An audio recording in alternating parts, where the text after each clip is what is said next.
Okay, start with your slip knot, tighten it, and put your hook in. All right, so we're going to tighten it around our hook. We want our hook to be able to rotate. Okay, so up and down, up and down. This will help us when we're crocheting. Go over the pinky, under the ring and middle, and then over the pointer finger.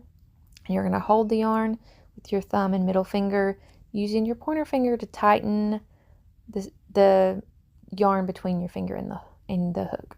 All right, so you go under, flip your hook up, and then rotate it down to get it through that loop. So rotate it up, grab the yarn, flip it down through the loop. Up, down, through the loop. Okay, so hook the yarn, flip it down through the loop. Hook it up, flip it down.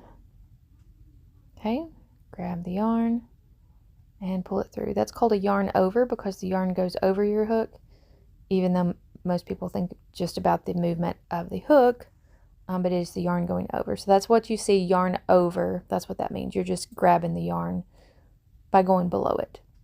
All right, again, pinky, pointer. If you tighten your three fingers, your pinky, ring, and middle, it'll tighten the tension. If you relax those fingers, it'll loosen the tension. You can change that as you're working.